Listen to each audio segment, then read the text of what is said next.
So we're going to the next speaker that I would like to introduce you, Dipak Vadera. Also made a great comment in the chat on the question of chatbots.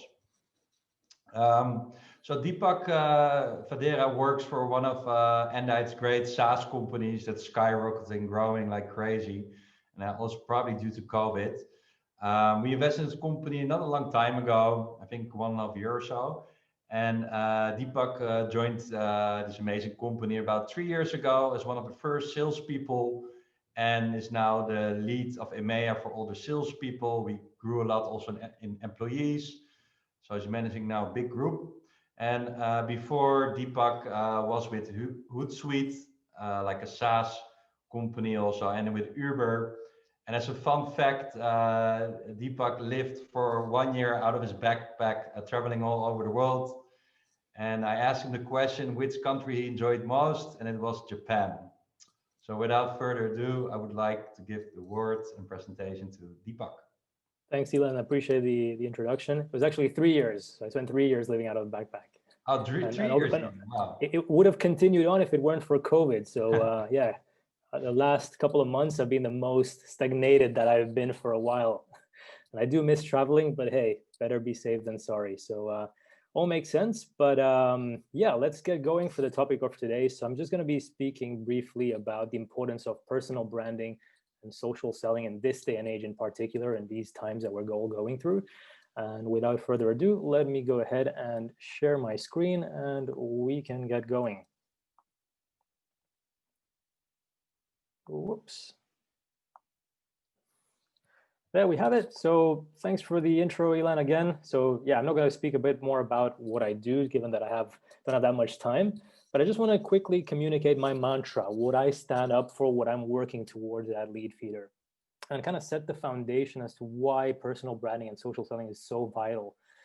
If we look at kind of the sales landscape, buying has fundamentally changed. If we look at just the last 20 years, there's been more information put out there than ever before. There's almost like an information overload, data absolutely everywhere. And your prospects are making more educated decisions and more informed decisions when it comes to actually deciding what to purchase, when to purchase it, and who to rely on to get that information as well.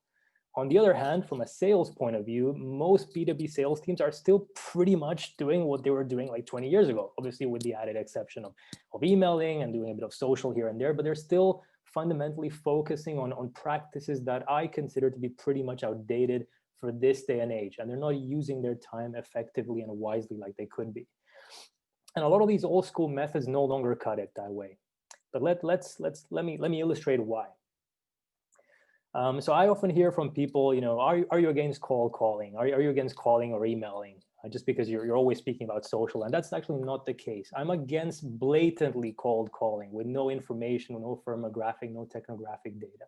And this is supplemented by the insight that you're seeing over there. So 90% of decision makers never answer a cold call. People in my stature, in my position, we have things to get on with.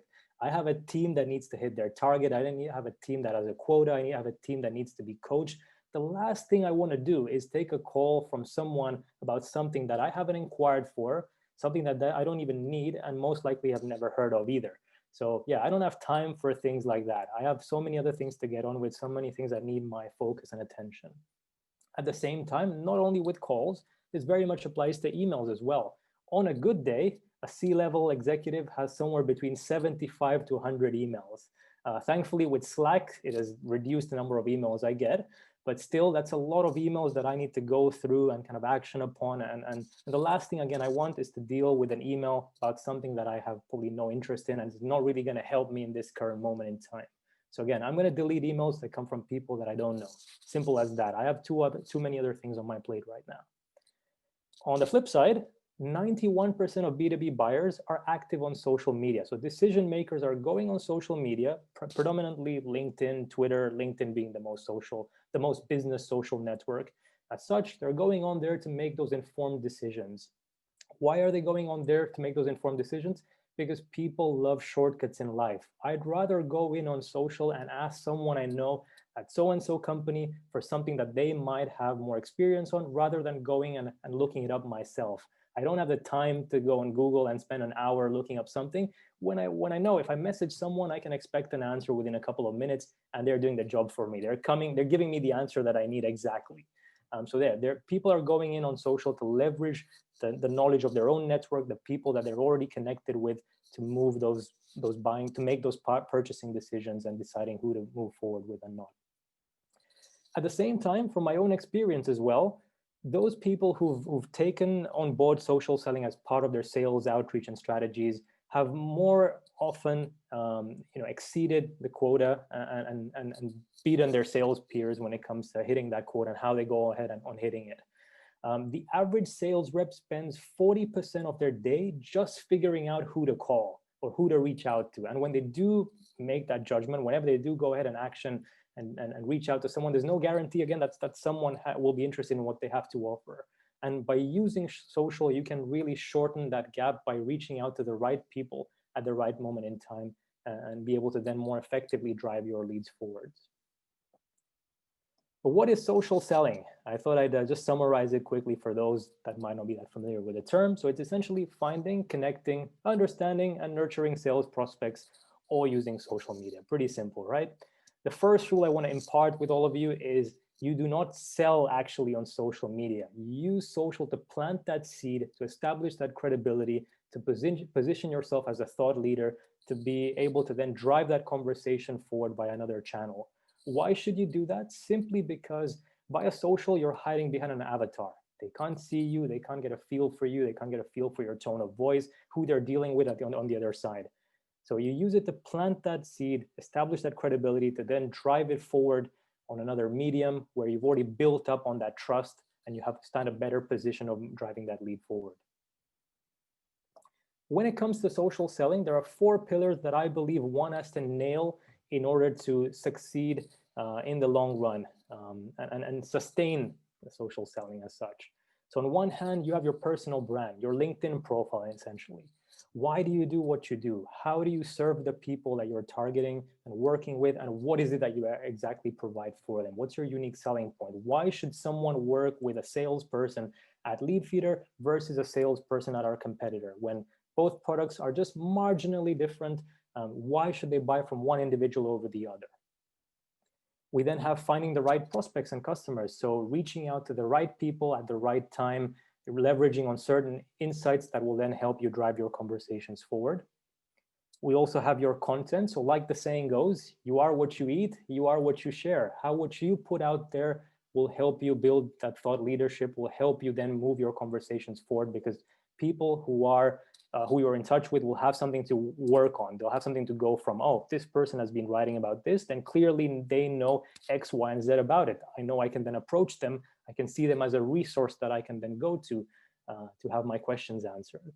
And the last one, building those trusted relationships, organically growing your network, leveraging on other people's networks to get those referrals, to get introduced to other people, but also leveraging on other people's networks to expand the reach of your content and having your content seen by more people and increasing that awareness for yourself and your brand. So when it comes to social selling, there's one platform that stands out, and that's LinkedIn, undoubtedly being the business social network as such. Just to give you guys a couple of stats with regards to LinkedIn. So LinkedIn has north of 500 million members. It's actually a lot more, but for numerical purposes and for the calculations that I'll be following up with, it's easier if we just base it at 500, so even less than what it really is.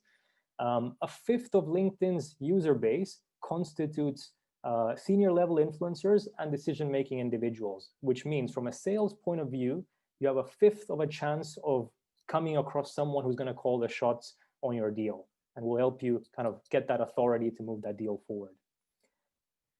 However, only 3 million users, so a fraction of that 500 million user base of LinkedIn, actually go on LinkedIn to share content every week. And if you do the math, so that's why I chose 500, it's easy to do the math.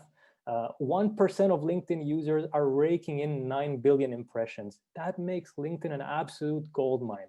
1% of LinkedIn users are going on LinkedIn, sharing valuable content week in, week out, and they're raking in those many views because no one else is doing that. These people are getting all the views, which is why you often come across posts like, wow, LinkedIn organic reach is up the roof. We're getting in so many views, so on, and I'm getting so much exposure. because there's only so many people who are doing it. At the same time, LinkedIn, despite having a lot less users than Facebook or Twitter, still makes up more than 50% of social traffic to B2B websites. It's definitely a force to be reckoned with. That's where all your buyers are coming from, essentially. Why should you bother with content? Why should I go out and push content out there regularly? Content will basically make your audience smarter. It's going to help you educate them in your field of expertise. It's going to help them with the day-to-day challenges that they're going through. And at the same time, just remember, the smarter their audience, the better they'll be able to comprehend what you have to offer, what you have at your disposal, your offering. And if they know exactly where that then fits in, how it's going to help them with their goals, they'll be more inclined to purchase. It's as simple as that. Your content will also help you establish yourself, an individual, as a thought leader in your industry. And people want to resort to thought leaders. They want to approach people who really know what they're talking about, because they know those will be the ones who will be able to help them with their challenges and objectives. Content will also help you establish stronger relationships with both prospects and customers. And people often forget this. They start pushing out content, and then they forget after a while. But they forget that just because you've acquired someone's business, they become your customer, that's not the end of the story.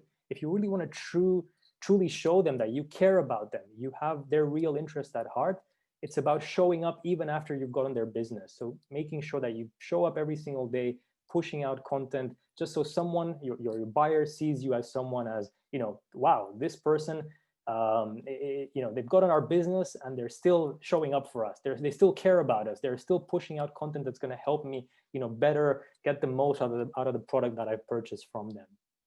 And that's what's going to ultimately help you foster that customer loyalty. They know that you're still showing up for them. You still really care about their own goals, and you have their best interests at heart. They'll be more inclined to then open some doors for you, refer you to other people, introduce you to other people without any hesitation, because they know that you'll be there for them. You'll be able to exactly help them with whatever they're going through, and you really care about delivering at the end of the day. And that's what will make you, or allow you as a salesperson, to really stand out among your competitors. So yeah, content will help you attract new customers, turn new referrals into leads, and ensure that there's a smooth communication. If someone can trust you, they're already seeing you as a resource, they're putting you on a pedestal, they're looking up to you for advice, there's going to be less friction, less hurdles, less objections to go through when it comes to negotiations. Then it comes to focusing on your own LinkedIn profile. So your own brand. Who is it that you're projecting yourself to be? Your own LinkedIn profile is a landing page as such. If your content, if whatever you put out there resonates with your audience, they might just make their way to your LinkedIn profile. If you have a good photo, if you have a good tagline, if you can gather their attention, they will be inclined to go on your LinkedIn profile and read more about you. Your personal profile is 10 times more powerful than a company page. I really can't stress this enough. Why? Because people buy from people they like and trust. They don't buy from companies. You can have the best solution out there, but if someone doesn't like dealing with you, they're not going to buy from you. Simple as that. Whether someone then goes in to visit your website or actually inquire about the product or service that you're offering is going to depend on a couple of things. Do you appear to be credible? Do you make it clear what you do and why you do it? What really drives you to get up in the morning and offer what you're doing? And is there a clear call to action on your LinkedIn profile? Do you make it clear how someone can get in touch with yourself? This is how I kind of see that process unfolding. So they see your content, they'll then make a decision whether to visit your LinkedIn profile or not. Let's assume they visit your LinkedIn profile, then one of these three things can happen. So either they connect with you, which is perfect. They're getting in touch with you themselves, wonderful. They might not engage with you. That's also fine. If you're using LinkedIn Premium, you can see who's visiting your profile, and then you can then reach out yourself proactively and initiate that conversation. And the last one, they might visit your website. Perfect. In which case, they might reach out via inbound, which would be fantastic. But if they don't, you can use something like Leadfeeder. So Leadfeeder shows you what companies visit your website and what they get up to whilst on there. So you can reach out at the right moment in time, having that intent data for a more meaningful approach. And when it comes to actually growing your network, I tell people it's not what you know, but who you know, like the saying goes, right? And the average CEO has about 1,000 connections, but from the looks of it, not many of us in this call are CEOs, which means we actually don't have that own brand that we can take advantage of. We don't have that brand name that people have heard about you, they've seen you mention before. So we need to actually go out there and start interacting with people. We need to put ourselves out there. So I always tell people, you don't want to connect with random people on LinkedIn. Let's say someone who has less than 100 connections, is only on LinkedIn sporadically, once in a blue moon. And the last time they posted something was half a year ago. That's not a good connection to have. You want to be able to connect with people whose networks that you can tap into. So people that you can, you think about that long run. I want to connect with Ilan because I want to see who else he's connected to and what are those people connected to, because they potentially could be my ideal customer profile and in turn my buyer personas as well. You want to leverage, let's say, Ilan's network to get more visibility for my content. So if he interacts with my content, if he shares it, chances are his network's going to see it then, and other people might interact with it, and it's going to create a domino effect automatically. And hopefully, if he knows my ideal customer profile, if he's connected to a lot of them, it's going to help me increase that reach and awareness for my brand and offering. At the same time, I always tell people, the better your connections are, the more valuable content you're going to be consuming, and the more valuable content you consume, the better you yourself get as an individual when it comes to producing that content. So the more content you consume, the better you'll get at creating yourself.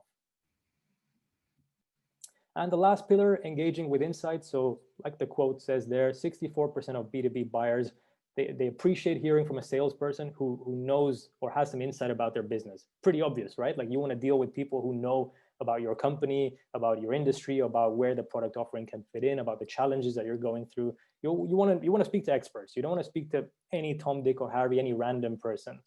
So this is an example of something that I did back in the day when I was prospecting and selling at Hootsuite. I was targeting companies in the media and retail sector in the UK. HMV, the company listed here, was one of my prospects, one of the companies that I was targeting. And I was keeping an eye on them. I was keeping track of them, stalking them, if you will, on social and online.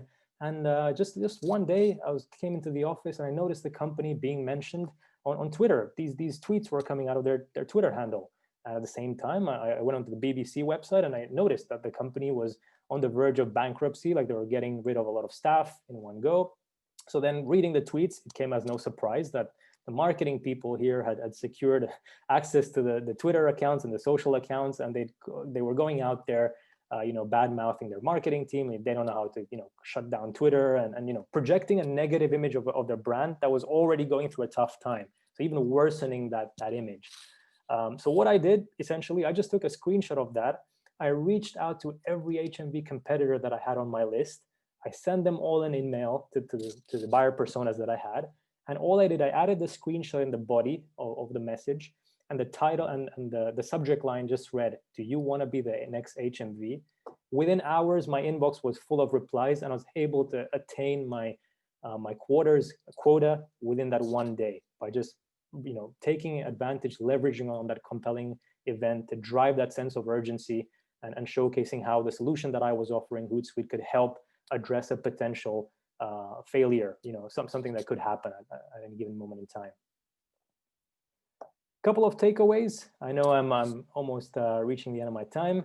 So yeah, just change with the times. Just simply don't get left behind. We're in the 21st century now. And by no means am I saying that social selling replaces calling or email. I'm not saying that. I'm not against calling or emailing. I'm against blatant cold calling. Social selling actually complements and reinforces those initiatives. So picture 3 ponds. The more ponds you fish out of, the greater the chance of catching more fish, right? If you're just fishing out of 2 ponds, you limit yourself. But if you fish out of 3 ponds, you catch more fish. So see those ponds as your different outreach channels. So call, email, social, the more ponds you fish out of, the higher the chance of catching more fish. Become a thought leader in your field by putting out the right content that is of interest to your ideal customer profile and your target persona and anyone else in the industry. Be consistent with the content. Remember, we are living in a time of information overload. If you want to stand a chance of having your name at the top of your prospects news feed, you need to simply show up more often. It just comes to that. There's so much information out there. If you just turn up every now and then, you're not going to make any real impact.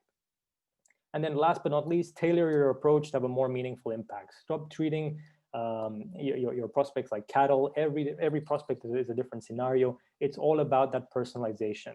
Show people that you deserve their time. You're not entitled to their time. You have to earn their time. So earn their time by showing them, I've done the research, Mr. Prospect. I therefore deserve your time. I've earned your time this way. and prove it to them by that personalized approach. And that's all. So thank you very much, Dipak. Thank you so much. First of all, applause for Dipak. Thank you very, very much. Thanks, guys. I was trying to wrap it up as quick as I could because I knew I was getting over time there. No worries. And we have a nice intimate crowd that's here. So let's just check in whether anybody has any question. Also, Shimon is here. If you have any questions, please just unmute yourself and let's hear them. Or maybe you have a comment to make. It doesn't have to be a question. Feel free to unmute yourself.